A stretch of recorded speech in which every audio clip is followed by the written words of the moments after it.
श्री मंगलचंडिका स्तोत्र। भगवान नारायण म्हणाले, हरी श्री क्ली सर्वपूज्ये देवी मंगलचंडिके अय्य कृफट स्वाहा हा 21 अक्षरांचा मंत्र कल्पवृक्षासमान भक्तांच्या सर्व मनोकामना पूर्ण करणारा आहे। ह्या मंत्राचा 10 लाख जप केल्यावर हा सिद्ध होतो। ब्राह्मण, आता मंगलचंडिकेचे ध्यान कसे आहे ते ऐका। नेहमी यौवनात असलेली भगवती मंगलचंडिका सदा 16 वर्षांची दिसते। ती संपूर्ण रूपगुणाने संपन्न, कोमलांगी आणि मनोहारिणी आहे। पांढऱ्या चंपा फुलाप्रमाणे गौरवर्ण आणि करोडो चंद्रांच्या तेजाप्रमाणे हिची कांती मनोहर आहे। तिने अग्नीने शुद्ध केलेली वस्त्रे धारण केलेली असून रत्नमय आभूषणे तिने धारण केलेली आहेत। मल्लिका पुष्पांच्या वेणीने तिचे केस शोभत आहेत।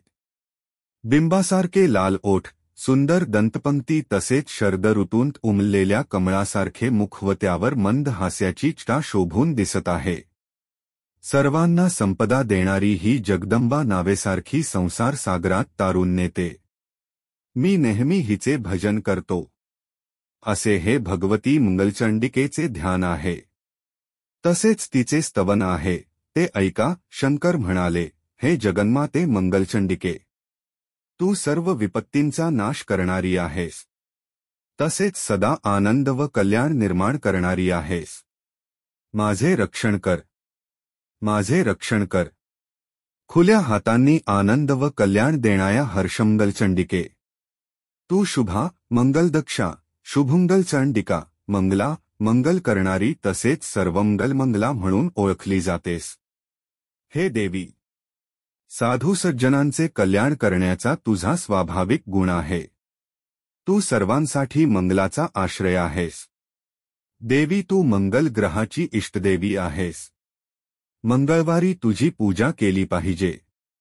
मनुवंशामधील राजा मंगलाची तू पूजनीय देवी आहेस। हे मंगलाधिष्ठात्री देवी, सर्व मंगलांनाही मंगल आहेस।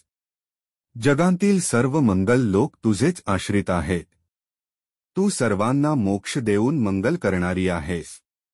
मंगळवारी पूजा केल्यावर मंगलमय सुख देणारी देवी, तू संसारांतील सारभूत मंगलाधारा असून सर्व कर्मांच्या पार बाहेर आहेस। या स्तोत्राने स्तुती करून भगवान शंकरांनी देवी मंगलचंडिकेची उपासना केली।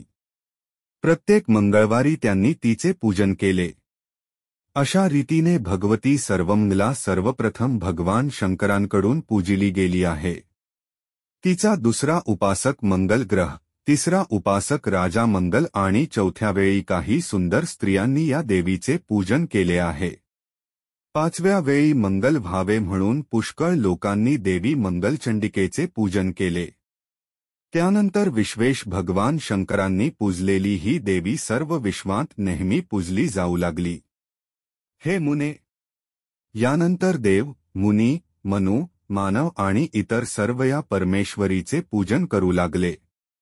जो कोणी मनाला एकाग्र करून या मंगलमय स्तोत्राचे श्रवण करतो त्याचे सदा मंगल, कल्याण होते। अमंगल त्याचे जवळ येत नाही। त्याच्या वंशाची वृद्धी होते आणि त्याला प्रत्येक दिवशी मंगलाचाच अनुभव येतो। अशा रीतीने हे ब्रह्मवैवर्त पुराणातील मंगलचंडिका स्तोत्र संपूर्ण झाले।